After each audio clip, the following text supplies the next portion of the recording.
Rachel, and before I get started with my presentation, I know Gerald said that the development discussions were Alaina and I's brainchild, but I actually wanted to give a shout out to Nora, because the idea for these meetings came directly from Nora, so thank you.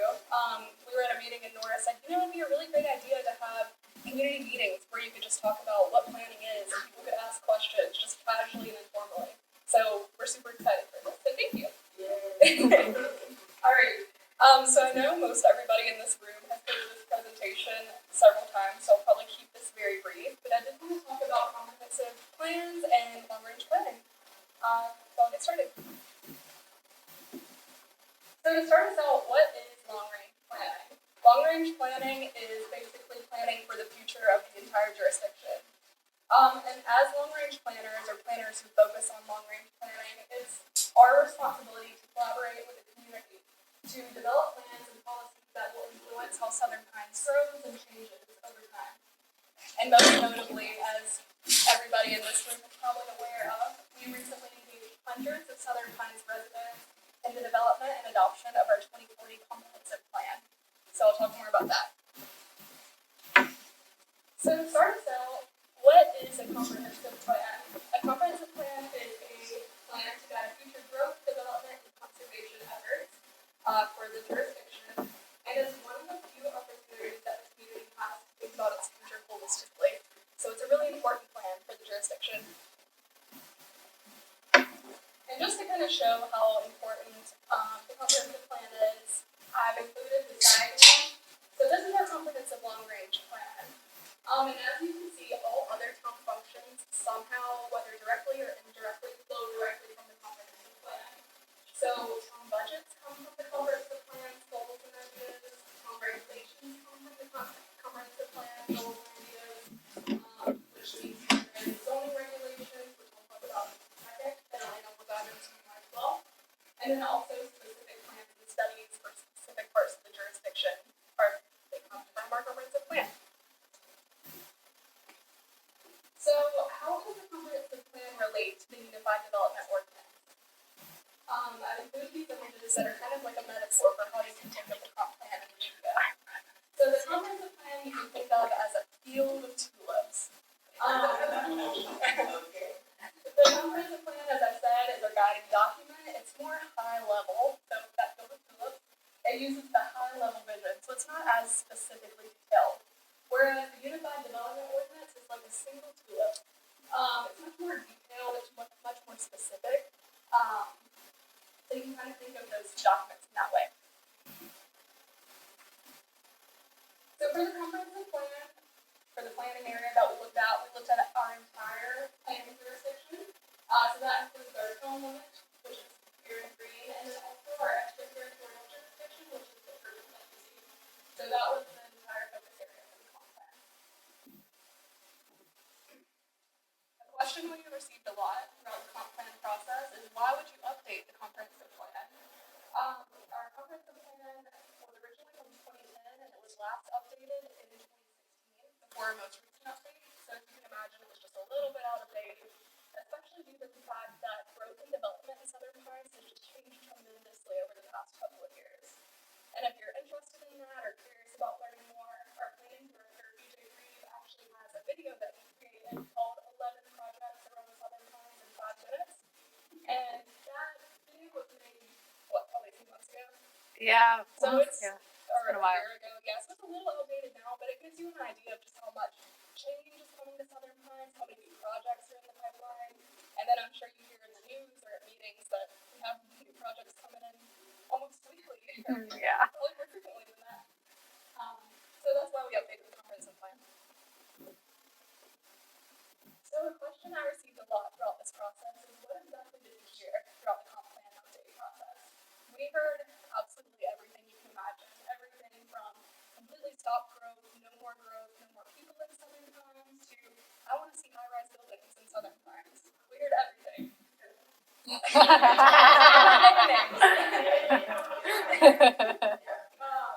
But with that said, it was really important for us to hear all those different perspectives and hear from all those different people who had different ideas for the future, just so we could create as balanced of a plan as possible.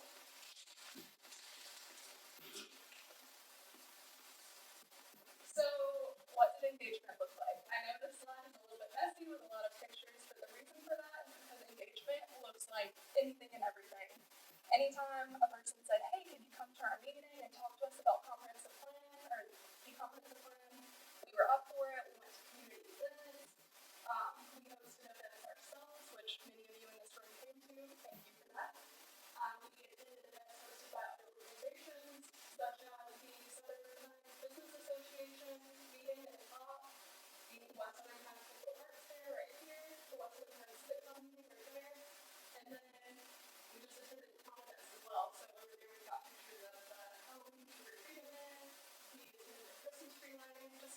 anything and everything, but it was so fun to just meet with as many people as possible and talk to as many people as possible.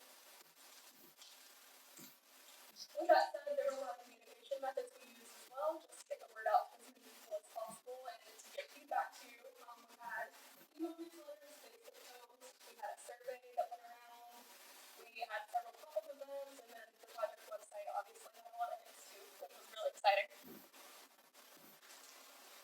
So with all that said, as many of you know, we did officially write a comprehensive plan that was officially adopted about a month or so ago, I'd say, which was extremely exciting for us. And if you're interested in reading that comprehensive plan or learning more, you can visit our Stone website, southerntimes.net, and you can actually see our new comprehensive plan in these links.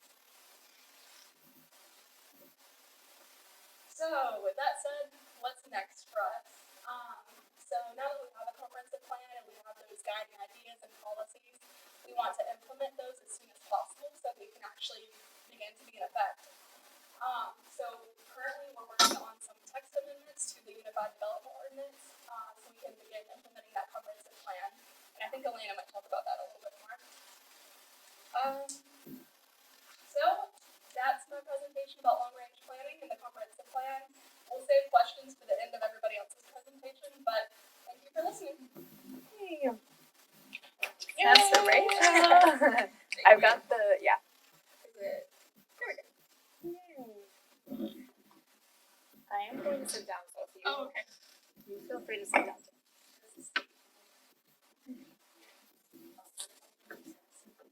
Okay, hi everybody. Name's Alaina, and I know I see some familiar faces, and for the faces I haven't met yet, nice to meet you, and I'm glad that you're here. As Gerald said and Rachel mentioned, I'm a planner, senior planner with the department, so I take a lot of applications that are coming in. I field inquiries and help get applicants from the idea all the way to the very end of the process where they get a certificate of occupancy for their buildings. So as you can imagine, we've got existing buildings in town, we've got new construction that's happening, and so all of those processes just look very different from project to project, and it's my job to know what those differences are and to help make sure that people are following the right process to get their project done. So I've put together a presentation here that kind of walks through what it looks like to do what I do. And I say do what I do, but I overlap a lot with Rachel and with Lisa and with BJ and then Cindy and Jean in our office. And we all of our work is really kind of intermingled in some of these things that happen. So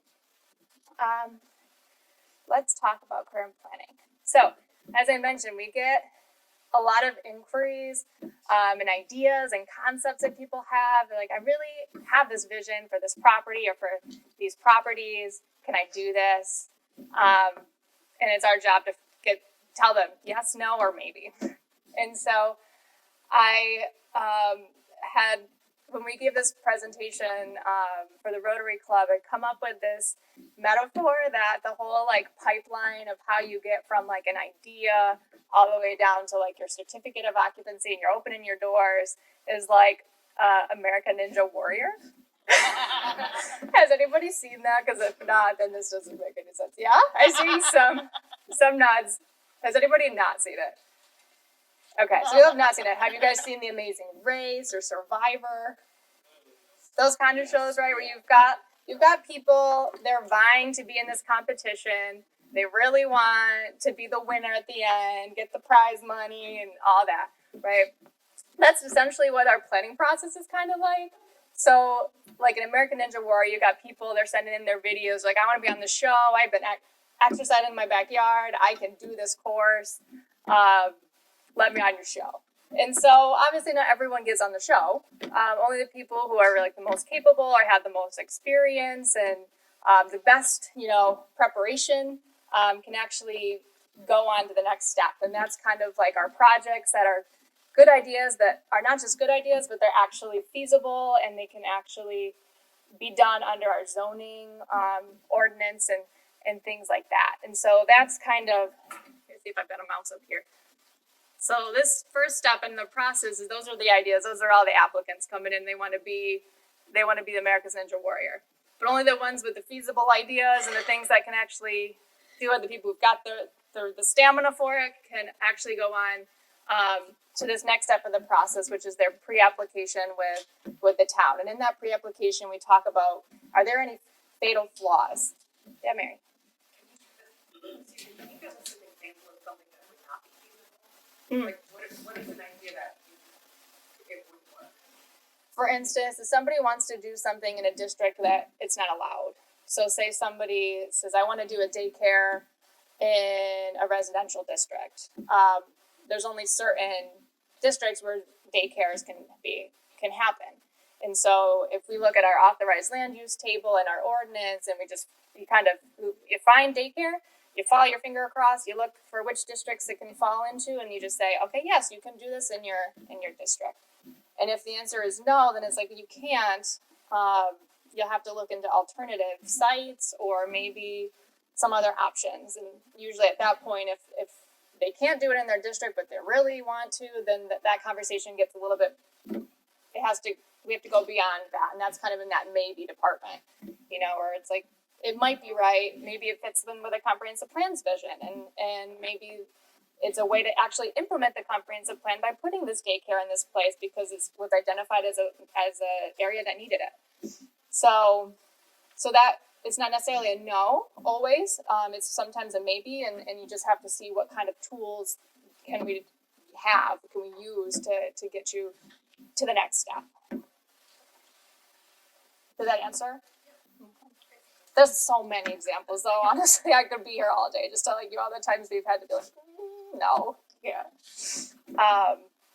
Sometimes it's like because you just don't have water and sewer capacity, and kind of the more technical side of things.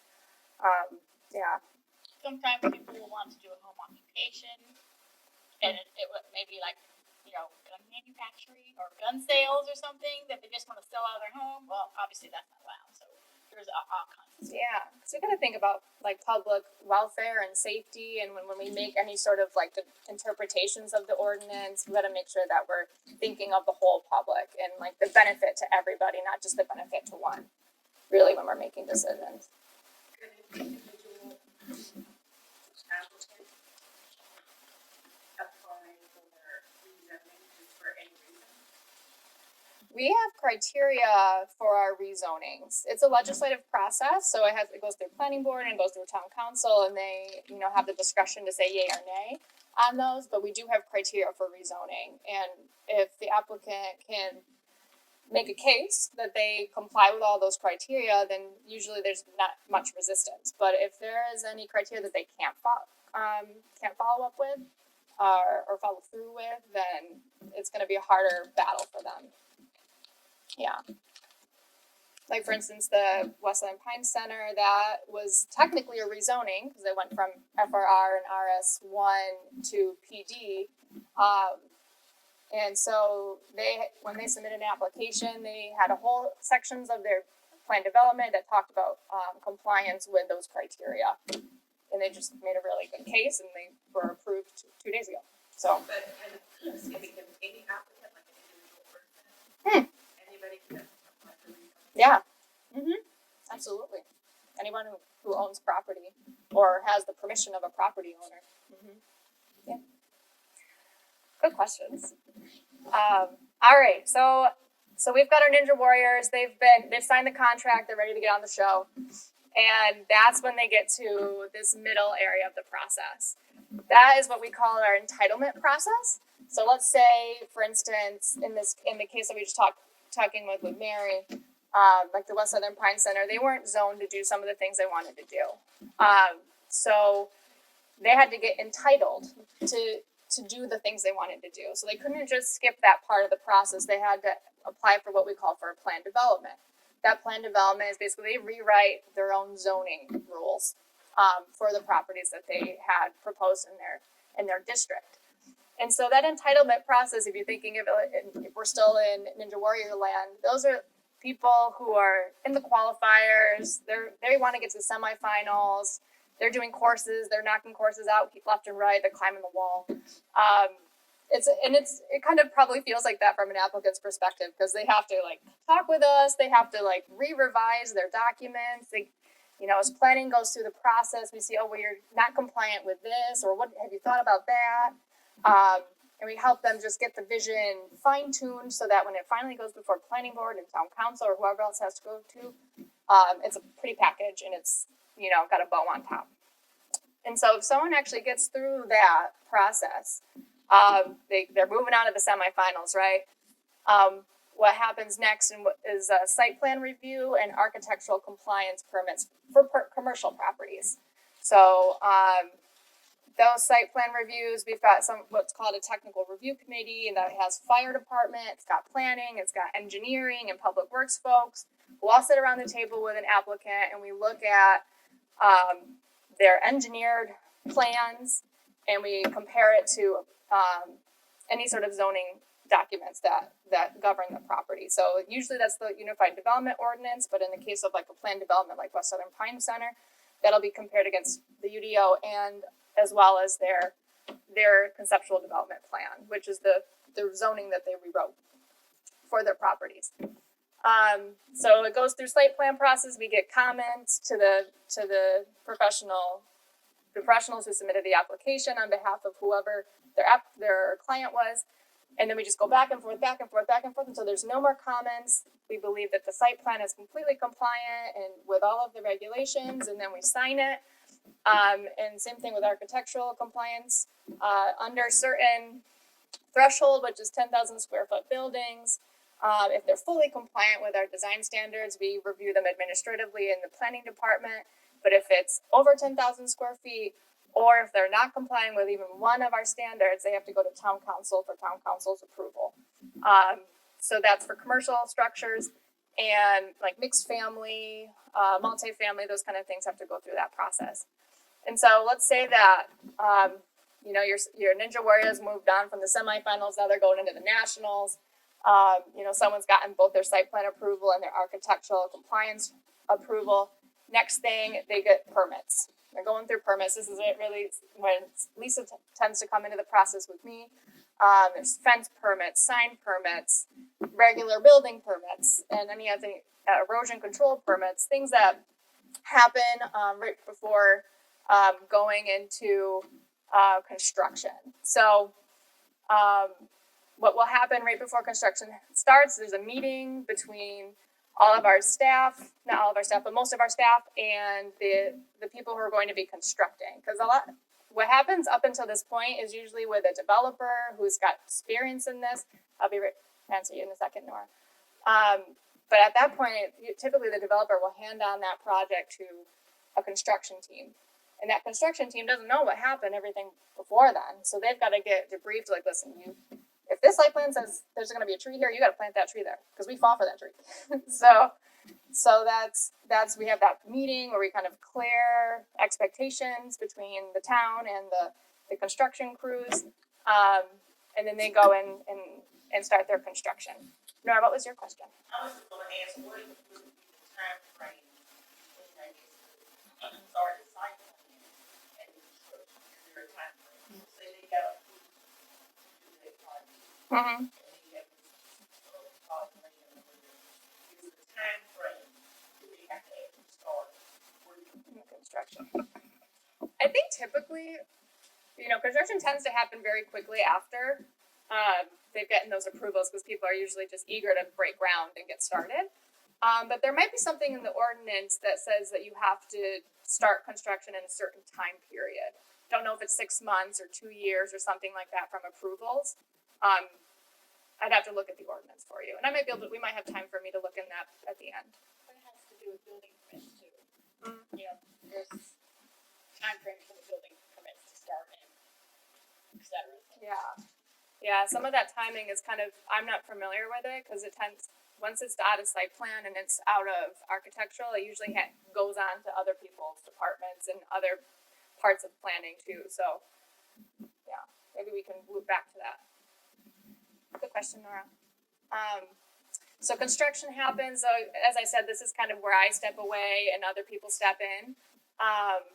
Construction is like that part. We've got planner and staff and planning staff really that go out and check the site from time to time. We've got public works folks who go out and their job is to inspect construction that's happening right now. And they do that daily, you know, to make sure that they're putting in their erosion control fences so that the sand isn't running into the neighbors' properties, and we're just, you know, making sure that holding them to their word, essentially. And so once the site's been built, it's been constructed, it goes on to their certificate of occupancy, and if it's a subdivision, they submit their final plat. So, oh, yes, Susan. Quick question.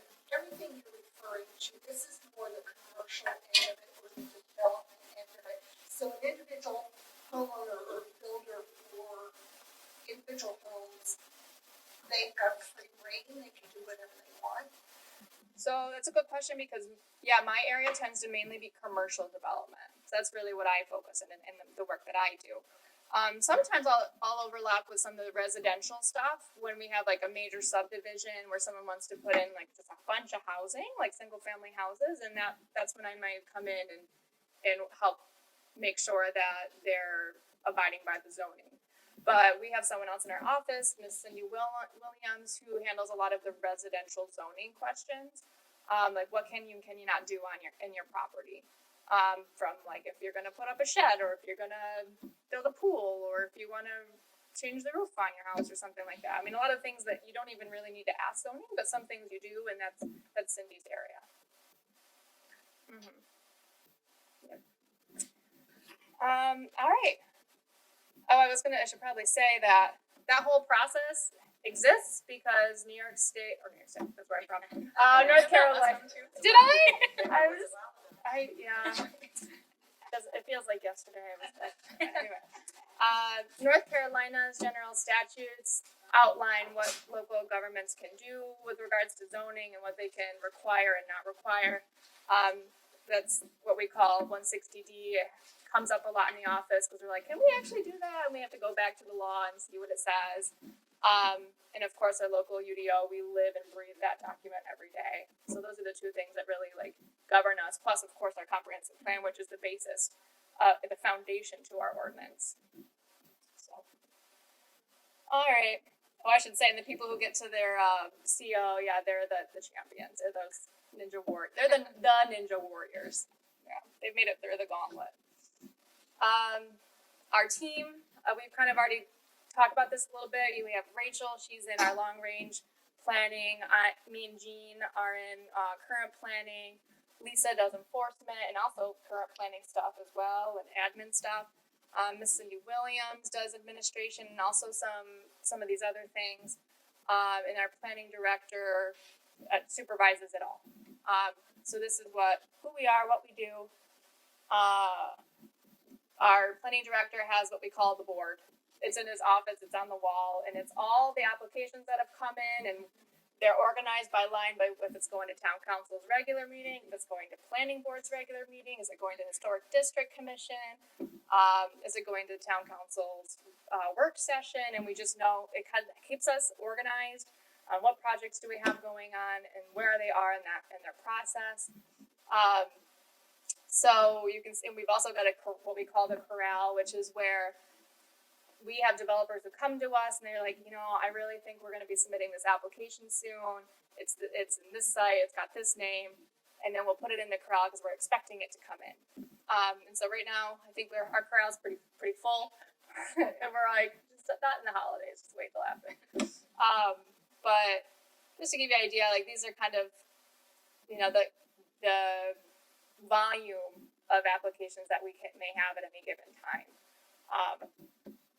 And we're all kind of dividing and conquering on that board. So, for instance, one of those little Post-it notes that you see, the little Post-it colors, go back. One of them that we have right now that's in the pipeline is for Mill Creek. They're making an amendment to their conditional use permit. They want to add some land uses to their master plan. And Mill Creek, that's where the Harris Teeter is over on Airport Road. Mm-hmm. And so this process, they came to us and said, hey, we want to do our clients, actually the developers came to us and said, our clients want to do this. how should we do this? Situations come up because our plannings have been happening for decades, right? And so there are some development approvals that are 20, 30 years old, and what they did back then is very different from what we do now. So that's always a head scratcher for us, and like, how do we get amendments to that in the current like process that we have today? And so this was one of those projects where like, who's gonna do a special use permit amendment? That means like makes the most sense, and so it's sometimes just clunky doing planning because it's not as black and white as I think people like it to be. Here's again another one that was processed previously, and I think a couple months ago, was text amendments. Those are sometimes suggested or by applicants who aren't the town, but oftentimes it is the town. We come up with ideas for like how we can make the ordinance better. And like Rachel had mentioned, we're doing comprehensive plan implementation. So right now, her and I are working with a bunch of folks to rewrite some sections of the ordinance and come up with some new sections. And so those type of things go before planning board and town council, and that gives the public an opportunity to react to them. But we like to bring people in sooner because then we get to see perspectives that we might not have seen until a public hearing, and that's kind of a little too late at that point. I'm going to wrap us up here pretty soon. So the summary of really everything I've said is that every single day as a planner is different. Our applications are different, projects are different, parcels and properties are different, people are different. So, I mean, every single day I go in the office, I honestly don't know what I'm going to experience. Sometimes they're really fun and joyful days, and sometimes they're very stressful. And but at the end of the day, it's really a privilege to do what we do and to help make the community vision come to life and hold people's feet to the fire. It's like you said, you do this. We're requiring that you do that because the public has asked us to do that. So, it's important what we do too. I'd say. What we do requires being familiar with some like legal, text and being able to interpret things in a way that could hold up in court, essentially. We are all working together always. It's a team sport, planning is. And yeah, it's exciting and we're lucky to do it. So that's it for me. Pass it on to Lisa, and if you have any questions, we can talk about it at the end. Well, my name's Lisa Webb, and I am actually the town code compliance officer. They used to call me the enforcement officer, but that sounds so mean. And I am not a mean person. So we've changed it to code compliance, but I do enforce our regulations with a smile and, so. Can you get you to touch board? Sure. Okay. So the first thing, what is code compliance? Enforcement of the Southern Pines Code of Ordinances, which the code of ordinances is in-town stuff. It doesn't have to do with the ETJ. This Unified Development Ordinance is in town and then restricts it out of town, the ETJ, extraterritorial jurisdiction limits, which, does anybody know what that is? Extraterritorial jurisdiction, ETJ. Well, no, it's our jurisdiction that we control land use of. It's like 2 miles outside of town. So it's really county, but we have like building codes and land use codes. I think they're outside. Horse country is a good example. Yeah, horse country, or kind of up by the airport. There's some areas up there, Yeah. If you think about the map that I had in my presentation, the purple and green, that kind of illustrated it. Yes. It is very big. Yes. Why do we get that jurisdiction? Do we have much land? Well, they mainly started out with that, so we control what happens around us. So it's similar to what our town are doing. Yeah. So we don't get people coming in here in the ETJ, the outer territory, and building condos and whatever else. We have control over. Absolutely, it keeps it similar to what we're doing. People who own property that's not in a municipality, am I city to get permits to. Correct. Within this ETJ, within this 2-mile range. So like if they want to put up a fence, they have to come to us. Or, if there's a lot of land use in the building department, our building department goes out there and takes care of all, the housing and stuff out there. So, yeah. So it's not beyond that, then it's county. But we have a lot of. Does that go like as far as this? No.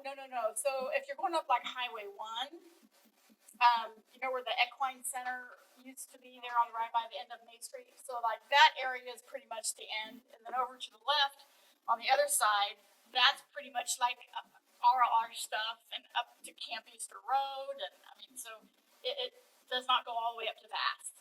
But like I live in a Vass mailing address, but I am under, our town, the town ETJ. So, yeah, it's confusing. It gets very confusing, let me tell you.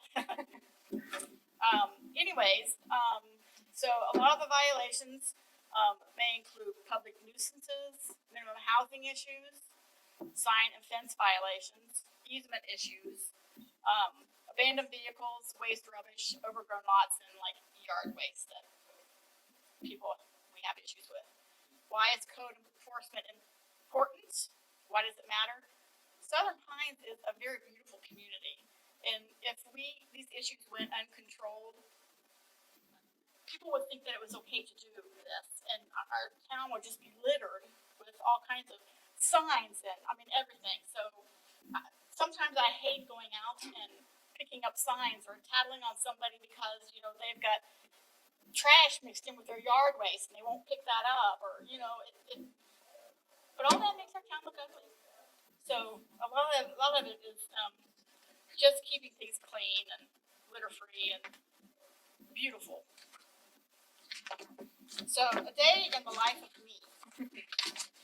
So I have routes that I drive every day, looking for obvious violations such as fences or signs that were erected without a permit, illegal temporary signage placed around town, all those people putting their work signs stuck everywhere, accumulation of trash or abandoned appliances and vehicles that people leave on the street or wherever, and any other kind of oddity that I find. People sometimes will have stuff in gutters that obstruct the gutter and it overflows into your yard. Or now for the violations that I find, I will open a case, and then I'll make contact with the property owner, or if I can't do that, then I'll send them a courtesy notice explaining what the issue is and have them clean it up. And then 70% of my violations come from residential complaints. For those, I start a case and investigate the issues. So I go out and I take pictures and try to make contact, which 99% of the time they're not home. So then I'll send them a courtesy notice explaining what ordinance that they're in violation of, and ask for voluntary compliance within 2 to 3 week deadline. Sometimes it's 4, it depends on what it is. I have somebody who complains about people having roosters. Well, you know how hard it is to rehome a rooster. So I will give them a longer time to get rid of the rooster because they don't want to kill it. Nobody wants. So anyways, so after that first deadline, I'll do another site visit. And if nothing has changed, if they have ignored me, then I'll send out a violation notice with a drop dead deadline, basically.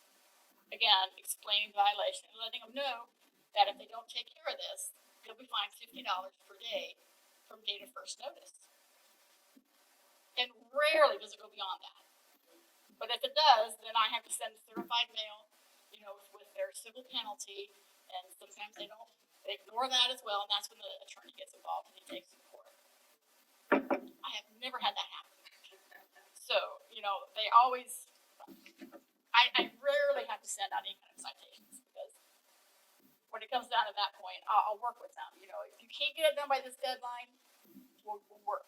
We just want compliance. I don't want, to cite anybody. Okay.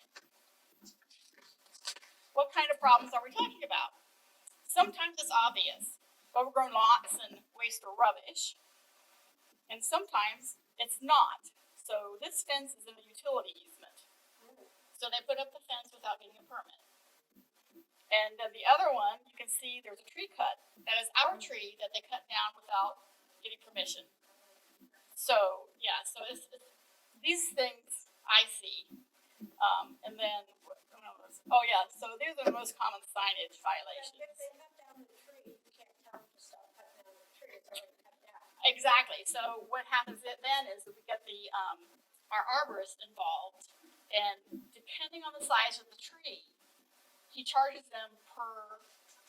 I can't remember what it is, but per ring, basically. Yeah, they have to pay, or they put up trees with a diameter that will equal that. So they might have 25 trees they got to put up to equal that one tree. So yeah, so we do get them, and that goes with developers too. I think in here you'll see, but I've got some developers wipe out the whole thing. A home person, wipe out the whole thing, and they don't take into consideration our trees. They cut our trees down, so they get in trouble for that too. But anyways, these are the sign violations that mostly, people putting stuff on trees and on fence or poles. And this one over here on the right, the mattress place, you're not allowed to have those windows totally blocked. We have to be able to see, and they're only supposed to be 50% of the windows blocked. And so yes, I'm constantly picking up these trashy looking signs around town. And then, there we go. And these are other violations. So, abandoned vehicles. And this lot down here was one of the ones that was clear cut. It should have had trees in the front and along the side there. And then also the tree that is standing there, they whacked that thing off to where it's going to die because they didn't care. And again, that's our tree. I get complaints about people camping. Well, they're not allowed to camp, but this person here, I got 5 calls on them, and they're just storing it. Well, they can store it in their yard. As long as they're not camping, they're allowed to keep it there, but I get calls about that all the time. Question. Well, again, we're talking about more of the commercial developments as opposed to individual realtors. Well, I don't deal with commercial that much, so these are individual. So what are the consequences? Because like I bought a house, the land was clear cut. There are stumps that are 18 inches or more in my yard, but what consequences are there? Because I don't think there were any. My builder says, oh, I know so-and-so, I've been doing this for 30 years, and nobody's gonna say anything. Well, I'm saying something. So in your yard, you mean? Did you buy a new Yes. house, or Huh? did you just buy a new house? 3 years ago. Okay. Yes. Okay, so right now, we are only concerned about our street trees. Unfortunately, yes, if they want to take everything down on their lot, they can. Yes. I know, it sucks. Well, the thing is, it's not just impacting me because I live on a very steep hill. It also impacts my neighbor across the street. Exactly. And when we have a hard rain, Right. it's under 3 to 6 inches of water. Yes. And when the developer created those lots, whoever they're supposed to have like grass or something that will stop the flow of water that runs into that. I mean, there's a lot of houses on Clark Street that are like that. That whomever was the builder, etc. They should have taken care of that when they built the house. But see, I don't see any consequences. So this builder just keeps going I on, know. or the next builder comes along, well, he did that, I did that, and these are individuals again. Well, I was going to add to that actually. So there might have not been consequences in the past. I'm not really sure what the current regulations are, but as part of our comprehensive plan, one of the biggest things that we heard from folks when we talk to people is tree protection in southern pines. So currently, that's actually something that I'm working on now is the text amendments that we were talking about. I'm looking into ways that we can increase tree protection for future developments in southern pines. So I guess that's one example of how it all kind of ties together and works together. Comprehensive plan can kind of work towards code enforcement and current. Yeah. Well, and on Clark Street, I mean, there are lots. I mean, they have lots that go down, and when the builders built, they didn't think ahead, and the water just rushes down. So if you're at the bottom, you get all the water. So, yeah, that, I can't answer that. It would be an erosion, that kind of a question, but. When you said the town's property, so, I guess in some residential areas, there's no sidewalk. Mhm. So how would a homeowner determine what part of that is belongs to the town, to the street, to their, Yeah. so many feet is, So depending on what road you're on, we have different right of ways. The town has different street right of ways. So, like Indiana, which that is, DOT, but they have a big right of way. Somewhere like most West Southern Pines, there's probably maybe 10 to 15 feet on each side that is going to be a right of way. If you ever were going to put in a fence, you would contact me and I would let you know, approximately how far you would be.